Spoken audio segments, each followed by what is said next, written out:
sur ce point de l'accessibilité des médicaments liés à leur prix. Je pense que l'évolution est indispensable. On va dans le mur à terme, pas immédiat, mais même si aujourd'hui les prix sont à peu près... L'enveloppe de prix de dépenses de médicaments en France est contenue, mais elle est contenue parce qu'on a créé une nouvelle enveloppe. Ça, c'est un peu artificiel.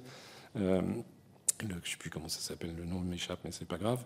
Le risque, c'est que s'il n'y a pas une évolution, mais qui implique une négociation entre le monde public et industriel, pour l'intérêt des deux, de mon point de vue, c'est qu'on aille vers une situation américaine, c'est-à-dire ceux qui peuvent payer payent et les autres payent. Voilà, c'est pas accessible.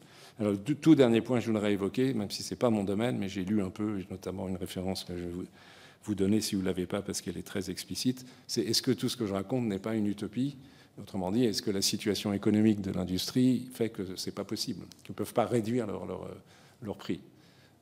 Encore une fois, je ne suis pas un économiste, donc j'avance très prudemment sur ces questions, mais il y a quand même plusieurs publications qui montrent que fondamentalement, les bénéfices, d'abord, que les bénéfices du secteur pharmaceutique sont plus importants que tous les bénéfices de tous les autres secteurs industriels. Ils sont au-dessus.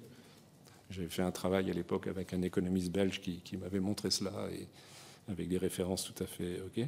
Que par ailleurs, les dépenses, j'ai déjà évoqué, mais il y a une étude récente sur 15 grandes entreprises mondiales, les Big Pharma, qui montrent que les dépenses de marketing qu'on peut estimer sont largement supérieures aux dépenses de recherche et développement. Et peut-être ce qui est le plus significatif, c'est que si on additionne ce qui correspond à la financialisation de ces entreprises, c'est clair, qui est les dividendes distribués plus le share buyback, c'est-à-dire le rachat des actions par l'industriel, ça représente une somme d'argent supérieure aux investissements en recherche et développement. Donc franchement, encore une fois, même si je ne suis pas économiste, il me semble qu'il y a un peu de grain à moudre et qu'il y a une marge de négociation possible.